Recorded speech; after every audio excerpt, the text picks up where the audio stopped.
الحمد لله رب العالمين والصلاة والسلام على أشرف الأنبياء والمرسلين وعلى آله وأصحابه أجمعين. Alhamdulillah, got some time this afternoon. I wanted to share some information with you guys. Alhamdulillah, the chat is open, so I will be blocking you if you have something inappropriate to say. So I would suggest that, as the Prophet ﷺ said, that whoever believes in Allah on the last day, فَلْيَقُلْ خَيْرًا أَوْ لِيَصْمُتْ, that whoever believes in Allah on the last day, then let them either speak good or keep silent. If you don't have anything good to say, then don't say nothing at all. All right? So just before I begin, I just want to make a quick announcement. First, let me apologize for the delay. I know I said 5:30. However, traffic, getting off work, kids got to go wherever they got to go. So sometimes we get held up, but my apologies. The first thing that I want to remind everybody is the Islamic Weekend Conference that will be Friday, October 26th to the 28th. That will be in Atlantic City, the Sheraton in Atlantic City. The price for adults is $125, and that's for the whole weekend. Kids 6 years to 12 years, $50. They will have food this year. The food is going to be catered by Paprika Halal Restaurant. They will be catering the food. So unlike last year when they didn't have food, this year they will have food. All right. This is again Friday, October 26th to October 28th. The speakers will be Abu Usama, Abu Muslima, Abu Dhahira, Mufti Ibn Munir Muhammad, Hassan Akbar, as well as Muhammad Ibrahim and Brother Farouk Post. These will be the lineup of speakers that will be speaking this year. There will be a few workshops that will be conducted by Sister Atiya and Sister Sabrina. Then they also have some light entertainment, some poetess, Sister Najma, Sister Hafiza, Gift of the Pen.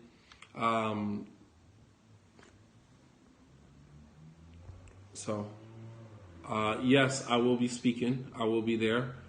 This is Friday, October 26th to the 28th, and that is at the Sheraton in Atlantic City. There will be a continental breakfast on Saturday morning. Saturday morning, they will have a continental breakfast. There will be a formal dinner and lecture on Saturday night.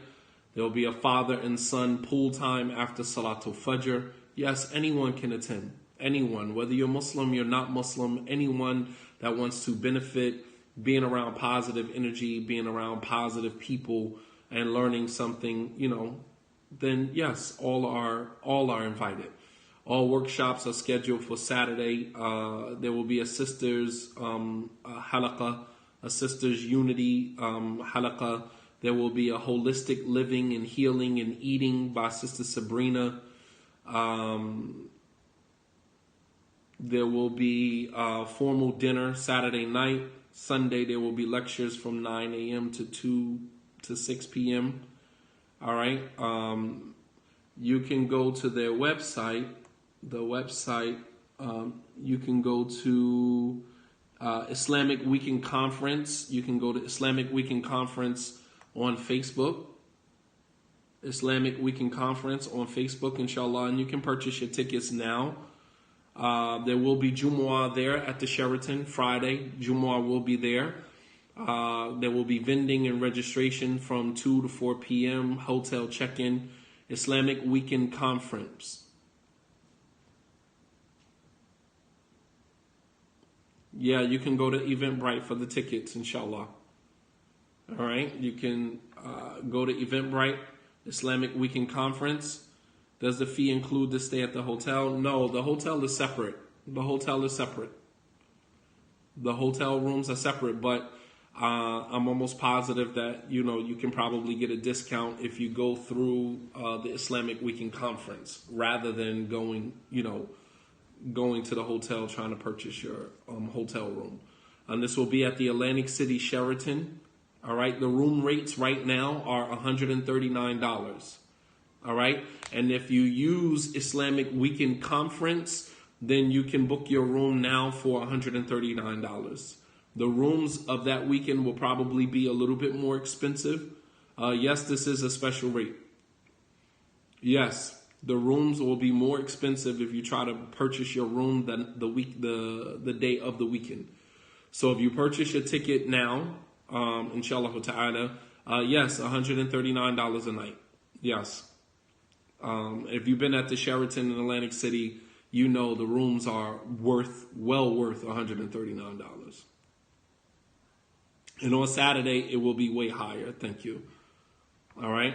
So this is the Islamic Weekend Conference. That is Friday, October 26th to the 28th. This is the last weekend in October, inshallah ta'ala. For those of you who are aware, you were there last year. The vibe was very positive. It was a very beautiful turnout. I saw people that I hadn't seen in years. I mean, maybe decades, maybe a little over a decade. All right. So good vibe around good people. Speaker list is awesome. Alhamdulillah. You have some dynamic speakers that inshallah ta'ala are going to come and share some information with the community. So that is the Islamic Weekend Conference. That is the weekend of October 26th to the 28th. Inshallah ta'ala, you can go to Islamic Weekend Conference. You can go to their Eventbrite page to purchase your tickets now. Purchase your tickets now, inshallah ta'ala. The rundown of speakers will be Sheikh Abu Usama, Abu Muslima, Abu Dhahira, Mufti Ibn Munir Muhammad, Hassan Akbar, as well as Farouk Post and Ibrahim Muhammad. Workshops will be conducted by Sister Atiya and Sister Sabrina. The room rates are $139. The room block name is Islamic Weekend Conference. I'll mention this again at the end of the talk, just as a reminder before I close out, inshallah ta'ala.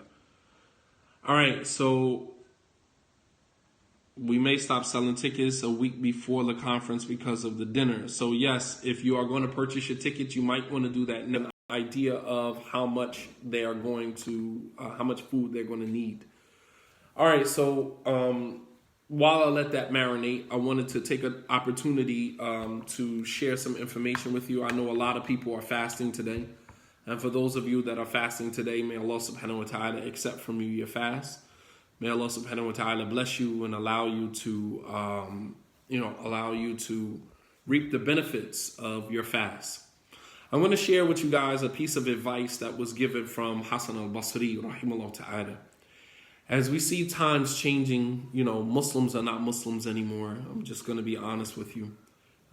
Sometimes I do feel out of place,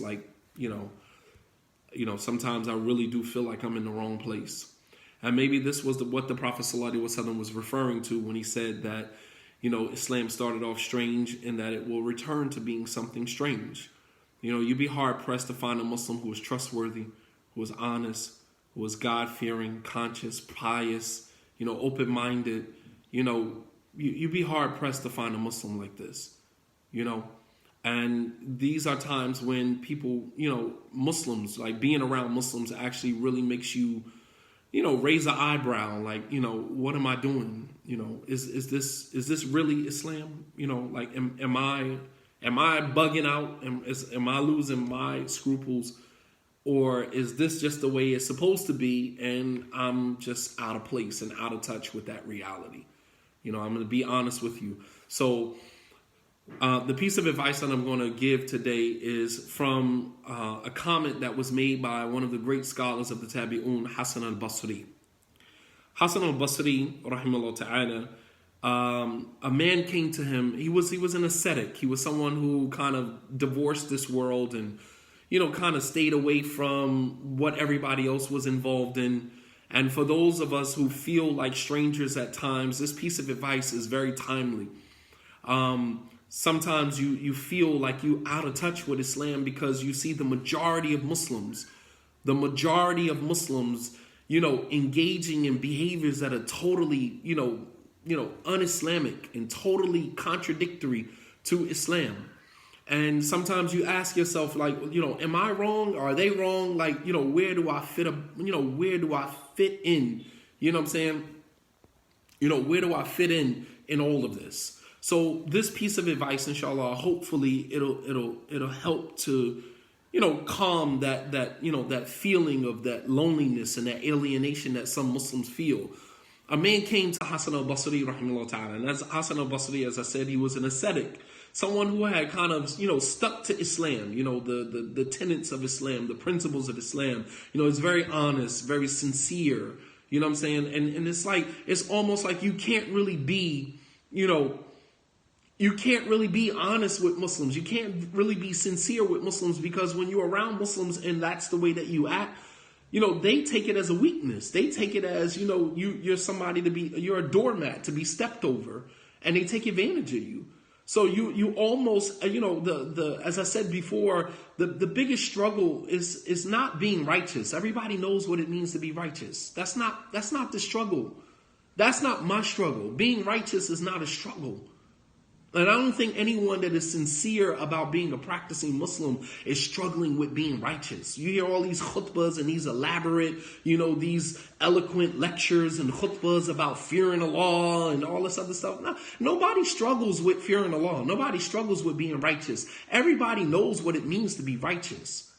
That's not, I don't need somebody to come and explain that to me. However, the struggle is being righteous and conforming to Islam when the vast majority of people around you see conforming to Islam as a weakness and try to take advantage of you. That becomes the struggle. The struggle is not being righteous. Everybody knows what it means to be righteous.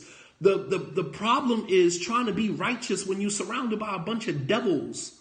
That becomes the problem, because it's like, all right, do I act like the Prophet ﷺ in this situation and possibly have this person take my kindness for weakness and bring me all the way out of my character? Or should I, understand that this is the way that I'm supposed to act in a real world? In a perfect world, this is the way I'm supposed to act. But I can't act like that around these nuts, around these devils, because if I do that, they're going to take my kindness for weakness and bring out a different side of me. You understand what I'm saying? Like, I can only speak for me. That is my struggle today. That is my struggle. Muslims will burn you. Muslims will burn you. Listen, man. And you already know, you're saying to yourself, do I just, I know what Islam says. I know what the Quran and Sunnah says in this situation. Should I act according to the Quran and Sunnah in this situation and possibly have this person burn me and take advantage of me? Or do I understand that this is the Quran and the Sunnah, but this ain't the perfect world that we live in? And in the perfect world, I would adhere to the Quran and Sunnah in this situation, but we don't live in that type of reality. You know what I mean? Like, we don't live in that, and we don't live in that. So I have to act accordingly. You understand? I have to act accordingly. So for me, I could be, the pious of the pious, or I could be the grittiest of the gritty. You know what I mean? Like, it all depends. You know what I mean? I act accordingly. And I think that is what Islam teaches us to some degree. You know what I mean? Like, I act accordingly. I'm not oblivious. Don't ever try to run the whole, oh, you're supposed to be an imam, or you're supposed to be a student. Don't run that on me, because that don't work on me. You understand? I'm just letting you know that ahead of time before you try me.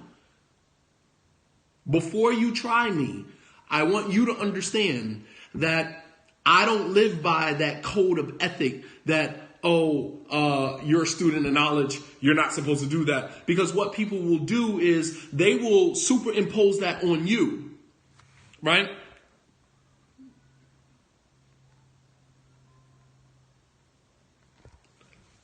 They'll superimpose that on you. They'll superimpose on Islam.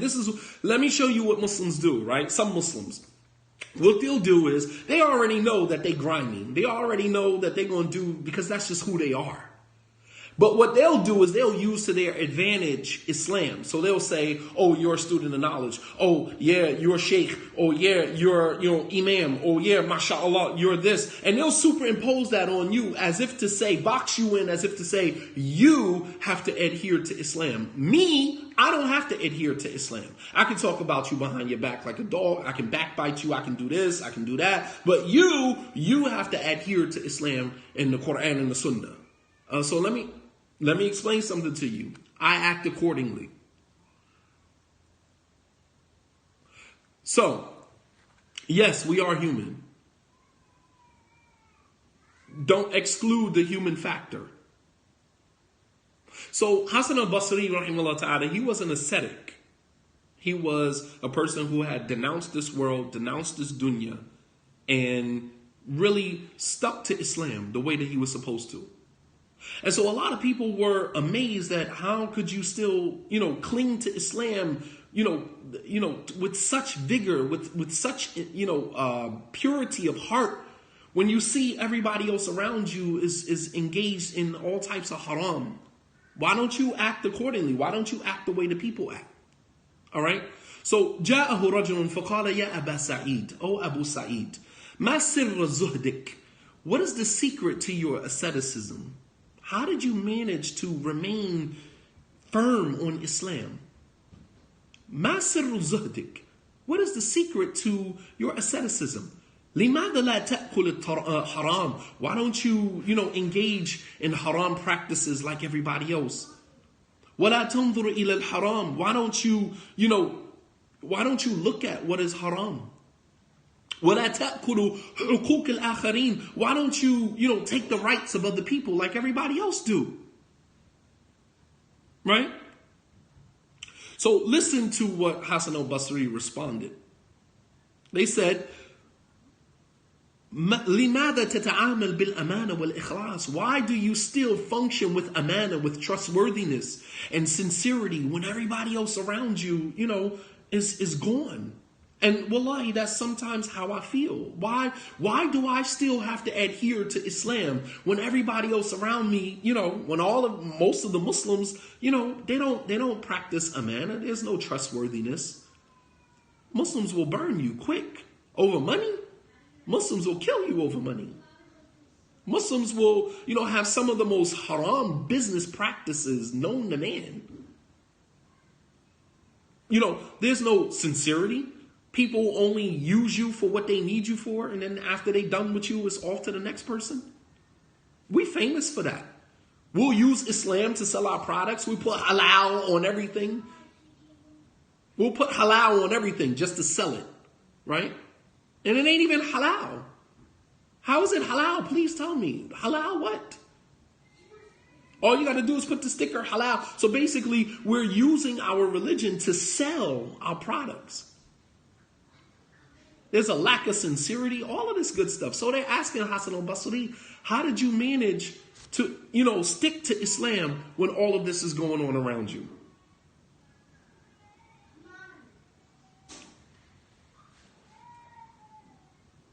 Give me a second.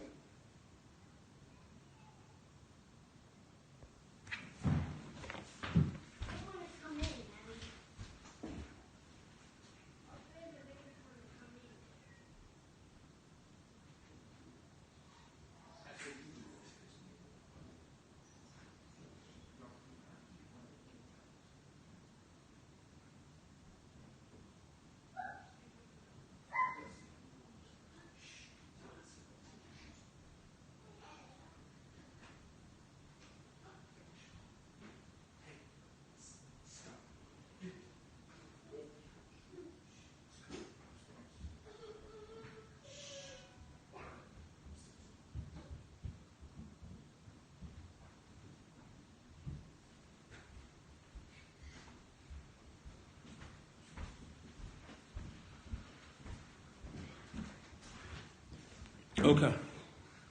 So Hassan al-Basri, so I painted the picture for you. So now I want you to listen to his response. I want you to listen to his response. For those of us who sometimes find themselves conflicted in the same way, who want to hold on to Islam, but you see everybody else around you has no connection to Islam. They use Islam when it's convenient for them. They use Islam when it's convenient for them. When you go to an Islamic function, you function like a Muslim when you're around Muslims, but then when you're not around Muslims, you function the way that, Hassan al-Basri, rahimahullah ta'ala, he said, علمت أن رزقي لا يأخذه غيري فاطمأنن قلبي.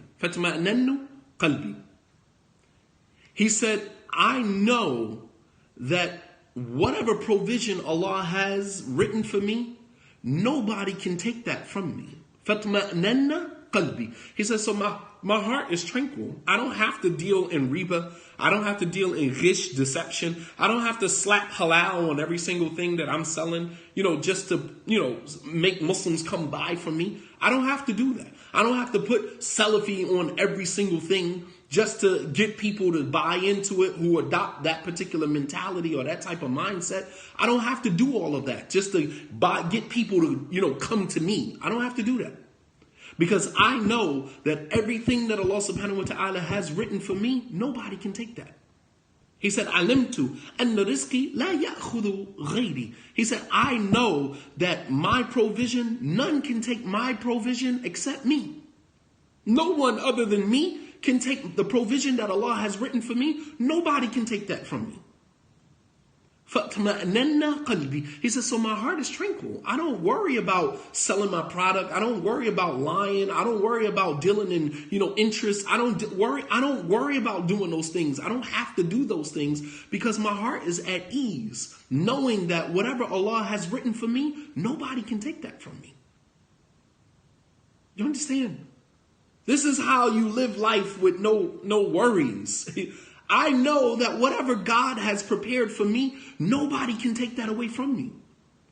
That is mine. Whatever God has written for me in His qadr, in His divine decree, His divine preordainment, nobody can take that from me. That is mine. Exclusively. He said, فَاطْمَأْنَنَّ قَلْبِي. He said, so my heart is tranquil. My heart is at ease. I don't have to worry about, lying to people to sell my product. I don't have to worry about slapping halal on it to sell my product. I don't have to worry about using what, the jargon of people, just to get people to come and buy from me. I don't have to do that. I don't have to engage in the type of behaviors that some people engage in. You want to come to my lecture, so I go out and I warn against everybody else's lecture just so people can come to my lecture. Because by default, if I say, I say you're a deviant, you're a stray, don't go here, and then I turn around and do a lecture or a conference, then that basically what I'm saying is come to my conference. You follow me? Understand the market and how it works. Understand the marketing schemes of Muslims and how it works. It's just like amazing, right? How a Muslim can organize a 3-day event conference, and then you'll have somebody on the other hand, some hating, jealous, envious individual turn around and say, oh, don't go to that lecture, or go do a telelink with a sheikh and says, warn against that lecture. Sheikh, they're doing a lecture, warn against that lecture. And now everybody's warned against going there, and then I pop up the day of with a conference and lecture of my own. Basically, I'm saying, come to my lecture. You don't have to do that. You don't have to do that. You know what I mean? Like, because my heart is at ease knowing that whatever Allah subhanahu wa ta'ala has for me, nobody can take that away from me. That belief, that thought, that mindset brings so much peace and tranquility to your heart. I know that whatever God has planned for me, written for me, nobody can take that away from me. So my heart is at ease.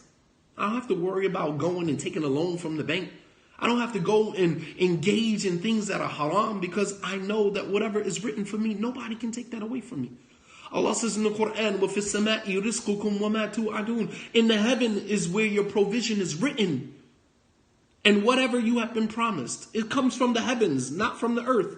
Stop selling your soul on the earth for things that are already written for you in the heavens. You guys follow me? Stop selling your soul for things that are on the earth when everything that has been promised to you has been written for you in the heavens, not here. Stop selling your soul. Stop selling your deen. It's already been written for you. All right. The Prophet sallallahu alaihi wasallam, in addition to this, and this is something that's very important today, because you have Muslims, right? You have Muslims who will work anywhere today. Just because I got to work, I got to provide for my family. We use that as an excuse for pretty much anything. And if that was the case, that I got to provide for my family, if that's the excuse that you use to sell drugs, to sell alcohol, to do whatever it is you do, to buy lottery tickets, to go to the casino and gamble, I got to take care of my family, whatever it is you do that is haram. If that excuse was legitimate, then Allah subhanahu wa ta'ala wouldn't have put so many restrictions on us as it relates to where we can earn our living from and where we can't. You don't think that Allah subhanahu wa ta'ala knew that we had a family? Allah is the one that gave you the family. And He's also the one who put those same restrictions on you of halal and haram. The same one that gave you the children, the mouths that you claim you got to feed, is the same one that put the restrictions on you to say that this is halal and this is haram. He knew before He created you and gave you the family that you use as a justification to disobey Him. He gave you the children that you use as a justification to disobey Him, subhanahu wa ta'ala. But the Prophet sallallahu alaihi wasallam, he said, لا يأتين على الناس زمان لا يبالي المرء بما أخذ من المال أم من حلال أم من حرام. The Prophet sallallahu alaihi wasallam said, perhaps there will come a time upon the people, upon Muslims, where people will not care how they earn their living, whether from halal or haram. They don't care how they earn their living. Muslims today, who could care less how they earn their living? Whether it's halal or haram, we use the excuse, well, I got to provide for my family. Do you doubt the wisdom of Allah subhanahu wa ta'ala? Do you doubt the provision of Allah? Do you doubt the promise of Allah subhanahu wa ta'ala? If Allah told you that He is ar-razaq, He is the provider, right? Do you doubt that?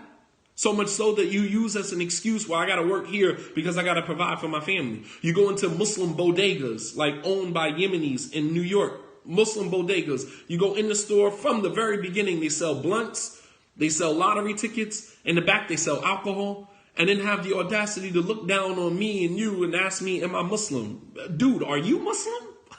What do you mean, am I Muslim? I got a beard and a thobe. Why else would I be dressed like this? And you're going to ask me, am I Muslim? The fact of the matter is, I should be asking you, are you Muslim? Are you Muslim? I'm just stating facts.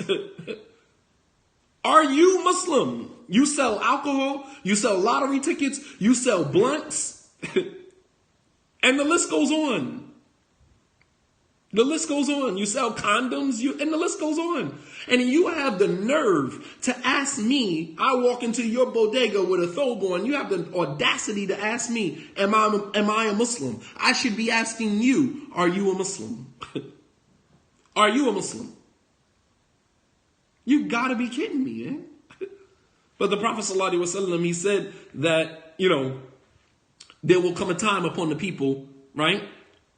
There will come a time on the people where they will not care where they earn their living from, whether from halal or haram. They don't care.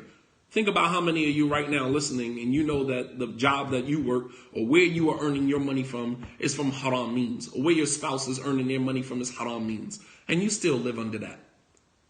You have to ask yourself, do you doubt the provision of Allah subhanahu wa ta'ala? Allah says in the Quran, وَمَا مِن دَابَةٍ فِي الْأَرْضِ إِلَّا عَلَى اللَّهِ رِزْقُهَا. There's no creature on the earth except that it is the responsibility of God to provide for them. There's no creature on the face of the earth except that it is God's responsibility to provide. The bodegas are everywhere. I mean, it's just a known fact in New York. No pun intended to New York. The fact of the matter is that they exist. They exist. Here in Delaware as well.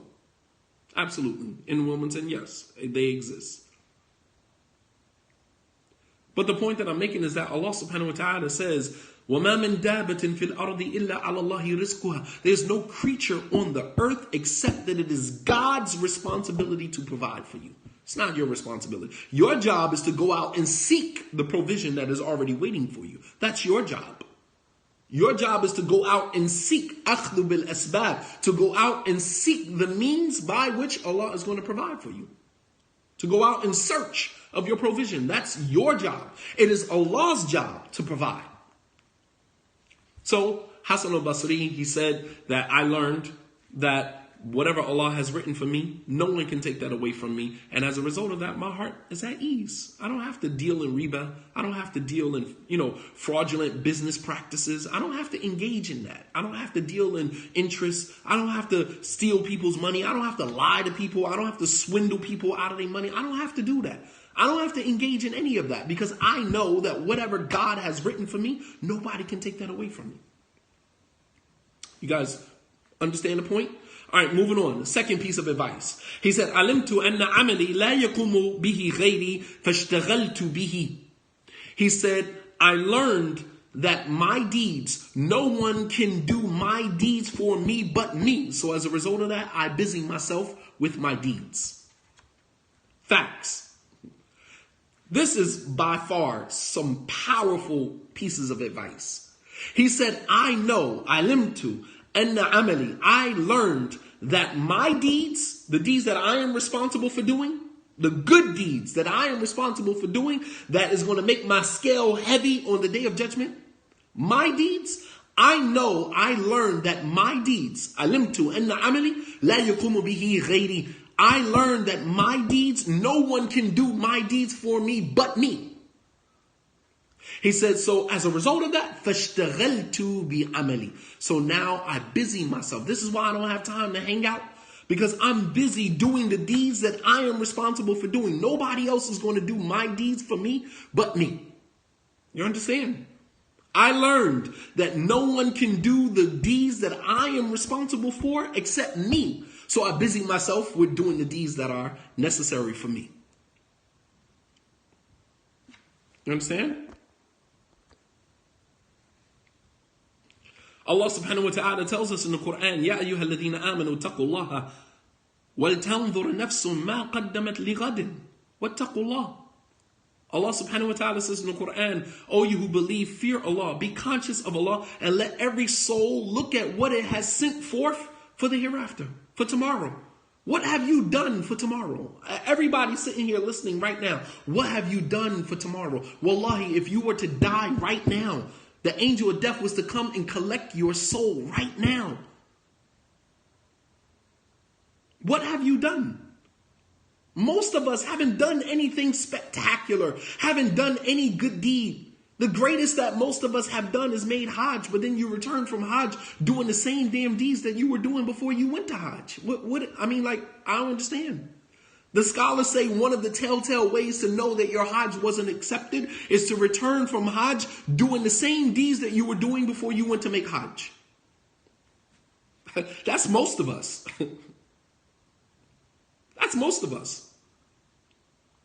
Not many have made Hajj and then, have allowed the Hajj experience to be a life-altering experience. Meaning after you return from making Hajj, your life was completely different. You didn't go back to doing some of the same haram deeds that you were doing before. Many of us returned from Hajj doing some of the same things that we were doing before we went to make Hajj, which is a telltale sign that your Hajj wasn't accepted. Because at Hajj al-Maqbool, the Hajj that is accepted is a Hajj that, it has a perpetual effect on the person. You understand? What have we done? If the angel of death came to collect your soul right now, what have you done? He said, عَلِمْتُ أَنَّ عَمَلِي لَا يَقُومُ بِهِ غَيْرِي. I learned that nobody can do my deeds but me. The deeds that I am responsible for doing, nobody can do my deeds but me. فَاشْتَغَلْتُ بِعَمَلِي. So I busy myself with deeds. I don't busy myself with he said, she said. I don't busy myself on the internet. I don't busy myself on none of that. I'm about work, work ethic. When you look at people sitting around talking, sitting around gossiping, sitting around doing lectures about this one and that one, you have people who really working, who's really putting in work. They ain't got time for a whole bunch of talk because I don't know how long I'm going to be here. I don't know when Allah subhanahu wa ta'ala is going to call me back. And we sitting around wasting time and qila will call and this one and that one,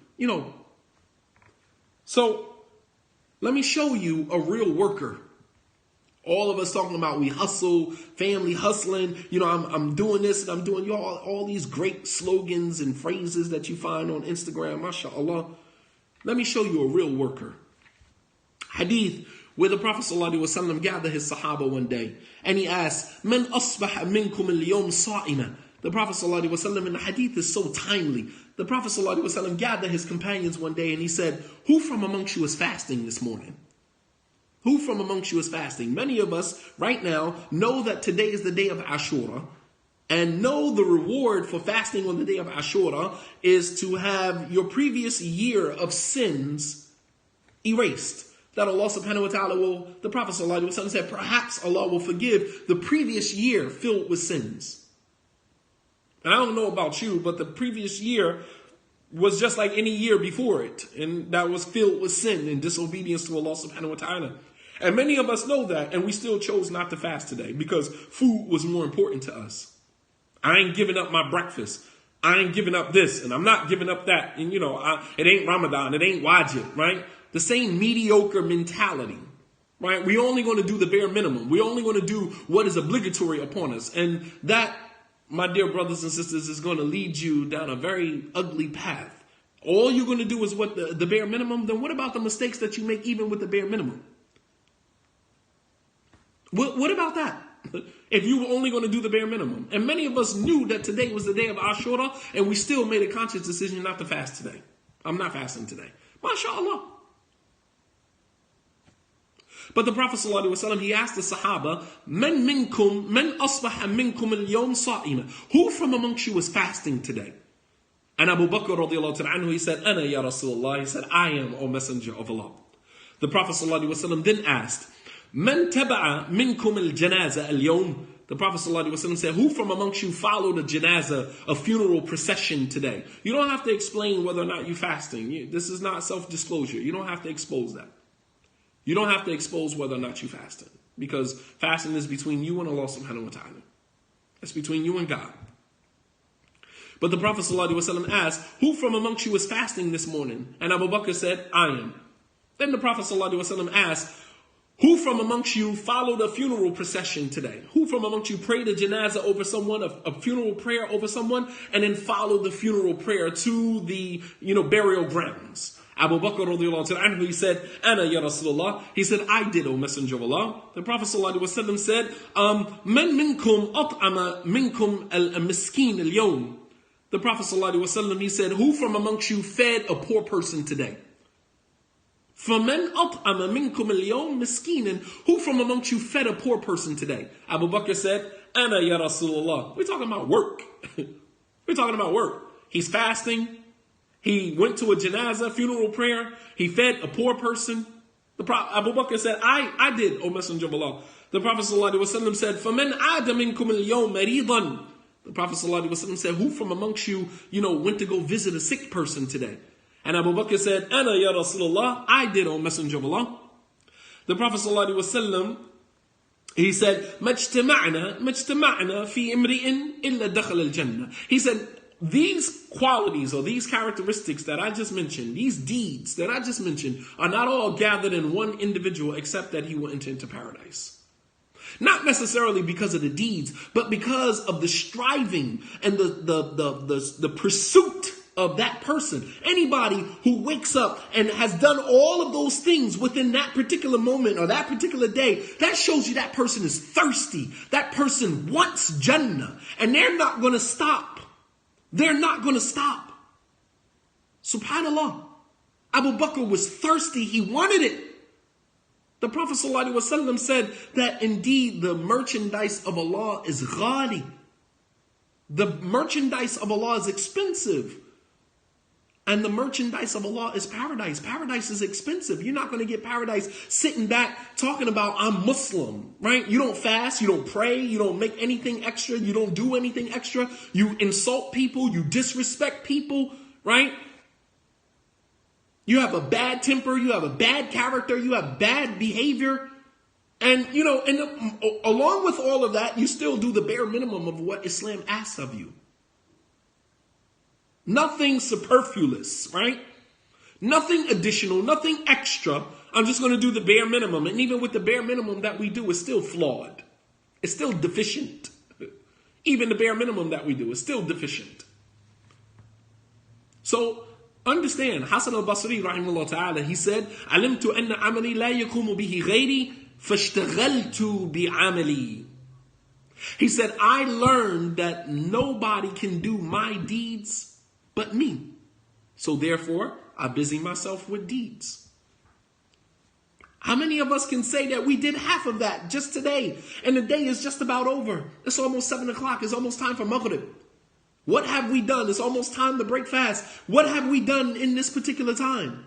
Have you taught somebody something about Islam? Have you fed somebody? Did you give somebody a nice word? Did you say something nice to someone? Did you smile in the face of your brother? Did you compliment somebody? Nothing. We're just sitting around, just, letting time go by. Subhanallah. He said, so I understand that nobody can do my deeds but me, so I busy myself with deeds. I busy myself with the deeds that I am responsible for. On the day of judgment, Allah subhanahu wa ta'ala said, يَوْمَ يَفِرُّ الْمَرْءُ مِنْ أَخِيهِ وَأُمِّهِ وَأَبِيهِ وَصَاحِبَتِهِ وَبَنِيهِ لِكُلِّ امْرِئٍ مِّنْهُمْ يَوْمَئِذٍ شَأْنٌ يُغْنِي. Allah subhanahu wa ta'ala says in the Quran that there will come a day where a man will run from his mother and his father and from his siblings and his family members and friends. You will run away from that. لِكُلِّ امْرِئٍ مِّنْهُمْ يَوْمَئِذٍ شَأْنٌ يُغْنِي. That every human being on that day will have enough worry of his own to be worried about somebody else. Are you not worried? Are you not worried that you haven't done enough? Allah says in the Quran, حَتَّى إِذَا جَاءَ أَحَدُهُمُ الْمَوْتِ قَالَ رَبِّ ارْجِعُونَ لَعَلِّي أَعْمَلُ صَالِحًا فِيمَا تَرَكْتُ. Until death comes to one of you and they say, my Lord, send me back. Send me back. رَبِّ ارْجِعُونَ, send me back. Perhaps I can go back and do some deeds that I forgot to do the first time. Aren't you not afraid? A man came to the Prophet ﷺ and said, Ya Rasulullah, mata sa'a. When is the hour going to be established? When is the last day? The Prophet ﷺ said, Ma a'adadta laha. What have you done to prepare for the last hour? What have you done to prepare for the last day? What have you done to prepare for that? So Hassan al-Basri, he continued, almost done. Number 3, he said, عَلِمْتُ أَنَّ اللَّهَ مُطَّلِعٌ عَلَيَّ فَاسْتَحْيَيْتُ أَنْ يَرَانِي عَلَى مَعْصِيَةٍ. He said that I know that Allah subhanahu wa ta'ala muttali'un alayya, that Allah can see me. Allah is watching me. Allah can see my deeds. Allah is watching me. فَاسْتَحْيَيْتُ أَنْ يَرَانِي عَلَى مَعْصِيَةٍ. And I am too shy, too embarrassed for God to see me engaged in acts that are disobedient to Him. Subhanallah. They asked Hassan al-Basri from the beginning, why don't you hang out with us? Why we don't see you lying and engaging in the behaviors that everybody else is doing? I can't do what everybody else is doing. I'm sorry. I can't do the shady stuff that everybody else is doing. I can't sit around and backbite people like everybody else does. I can't sit around and gossip about people like everybody else does. I can't create. Let me say this. I, Shadeed Muhammad, cannot create a fake Twitter account, a fake Instagram account, a fake Facebook account, and go to somebody else's page and troll on somebody else's page. I can't do that. I can't. But y'all can do it because it's done to me all the time. I got screenshots. I screenshot everything. Everything. Everything. So when people, engage in me, DM, engage in whatever the case, and I screenshot that for my own protection. And anytime I feel like I want to just jump out there and, expose it, I can do that. I can do that. But you have people, Salafis, who create fake accounts, fake Twitter accounts, fake Instagram accounts, and follow me. Like, these are the people who can't stand me. These are the people who, you know what I mean? Like, these are the people who can't stand me, yet you following my page under a fake name. And meanwhile, the scholars have said stop doing that a long time ago. But I mean, I didn't think that you really needed a scholar to tell you that you shouldn't do that. It's a lack of integrity, a lack of honor.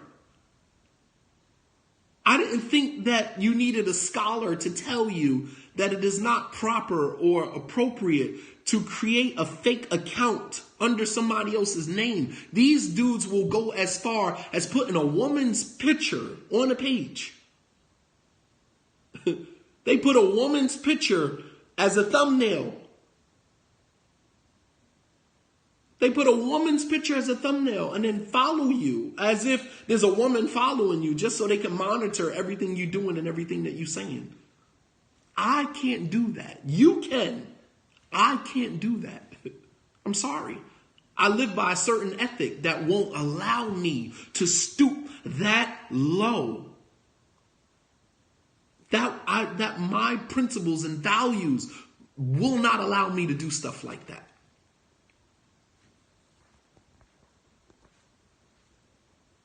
I'm sorry. I can't do that. But you have people who do that all day long.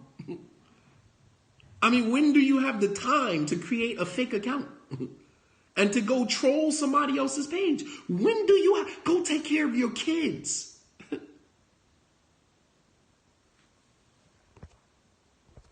Go take care of your kids. I don't understand.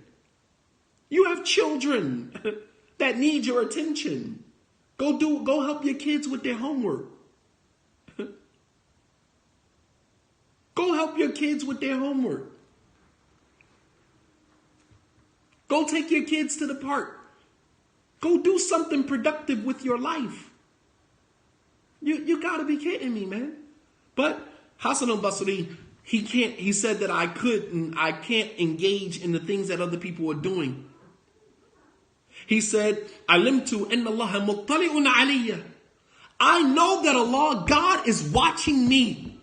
God is looking at my deeds. فَاسْتَحْيَيْتُ أَنْ يَرَانِي عَلَى مَعْصِيَةٍ. So I am too embarrassed, too shy for him to see me engaged in disobedience to him. I can't do it.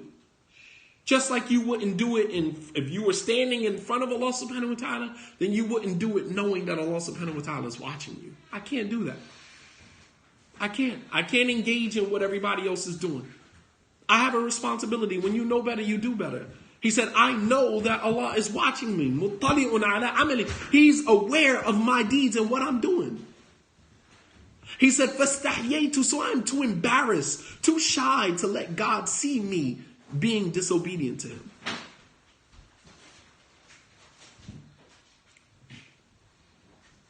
You understand? I can't do that. You can do it. Because you don't function with those type of ethics, those type of principles. You know, you can do whatever you want to do. I, on the other hand, I can't do that. I'm sorry. I don't function like that. I can't engage in the behaviors. You understand? You have some Muslims, right? Muslims who have boyfriend and girlfriends. And yeah, I'm going to go here. You have Muslims who have boyfriend and girlfriends. And at the time that you climbing on top of that man, or you sitting on top of that man, or you climbing on top of that woman, right? I want you to think about God watching you at that moment. Like, how do you do that? How do you engage in a haram relationship, in a haram practices, knowing that Allah subhanahu wa ta'ala is watching you? And you have Muslims like, this is the order of the day. Boyfriend, girlfriend, relationships, haram relationships. That's the order of the day. I'm sorry. I can't do that. And I pray Allah subhanahu wa ta'ala never tests me with that. I pray Allah subhanahu wa ta'ala never tests me with that. But you have some people who, they don't care. And lastly, as the Prophet sallallahu alaihi wasallam said, Al-Kayyisu man dana nafsahu wa amila lima ba'd al-maut. That the smart person, the intelligent person, is the one who always finds fault with himself and does the deeds that will help him in the hereafter. وَالْعَاجِزْ مَنْ أَتْبَعَ نَفْسَهُ هَوَاهُ. And the lazy person is the one who follows his every desire. وَيَتَمَنَّ عَلَى اللَّهِ الْأَمَانِ, and then turn around and hope from some mercy from Allah subhanahu wa ta'ala. How do you follow your every desire in this world, in this life? You did everything you wanted to do in this life, despite what God told you to do. You do everything you want to do, and then turn around on the day of judgment talking about, where's Allah's mercy? MashaAllah. What mercy? Why does Allah need to have mercy upon you when you've done pretty much everything you wanted to do in this life? And lastly, he said, the reason why he can't do what everybody else is doing, he said, علمت أن الموت ينتظرني فأعددت الزاد للقاء رب العالمين. He said, I know that death is waiting for me. He says, so I've taken my provision in this life, right? I've taken my provision in this life to prepare for my meeting with my Lord in the next life.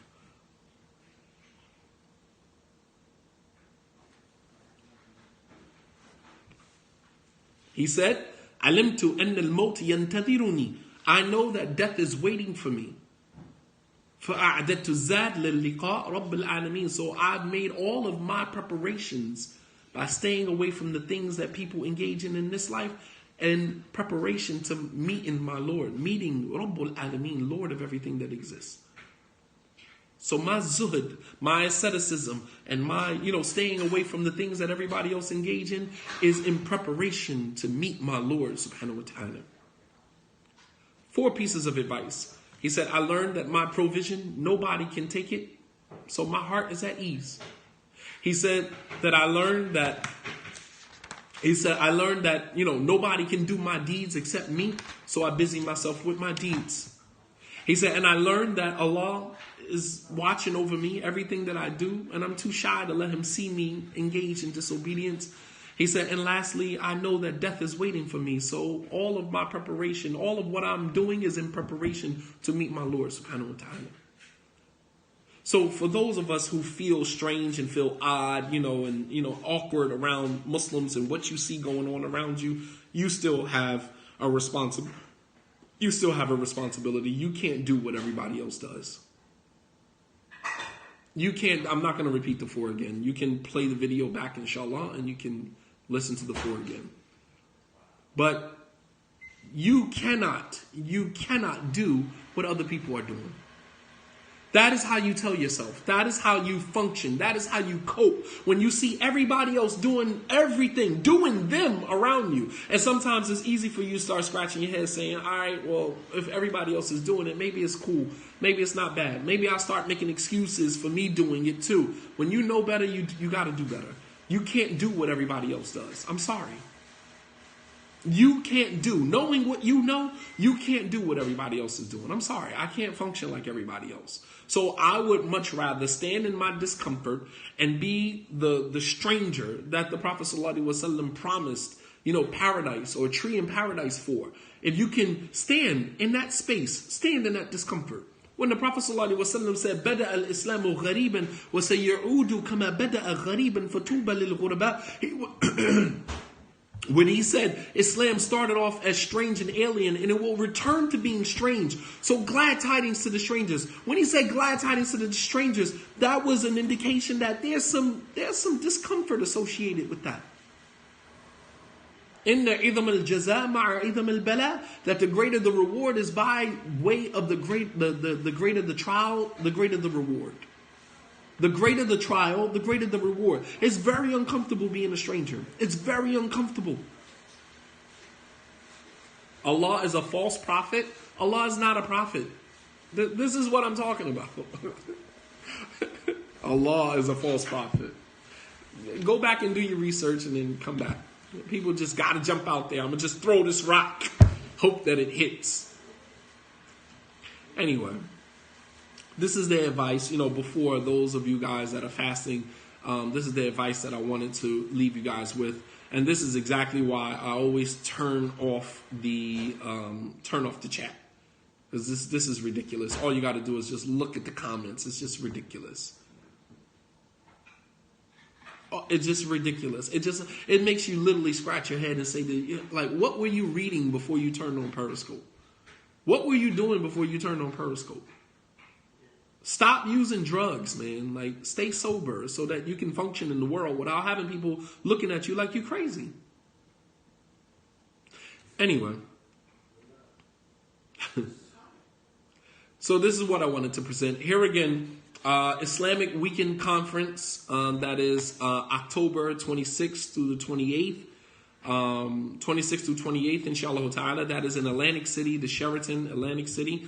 Inshallah ta'ala. The rooms are $139. Book your ticket now. You can go to Facebook Islamic Weekend Conference on Facebook. You can go to the Eventbrite page and go ahead and book your tickets, inshallah, for you and your family. Bring your family, inshallah. We have a whole list of, imams, scholars, students of knowledge that are going to be there, inshallah ta'ala. Jumu'ah will be held there at the Sheraton. Jumu'ah will be held there on that Friday, the 26th, inshallah ta'ala. And I'll just keep making mention of it, as time moves forward. Jazakumullahu khairan. May Allah subhanahu wa ta'ala reward you guys for your patience. And may Allah subhanahu wa ta'ala accept from you guys that are fasting. May Allah subhanahu wa ta'ala accept from you your fast. And may Allah subhanahu wa ta'ala reward you guys, those of you who wanted to fast but couldn't fast due to circumstances. And Allah subhanahu wa ta'ala knows best. May Allah subhanahu wa ta'ala reward you. وصلى الله على نبينا محمد وعلى آله وصحبه وسلم تسليما كثيرا وآخر دعوانا أن الحمد لله رب العالمين والسلام عليكم ورحمة الله وبركاته.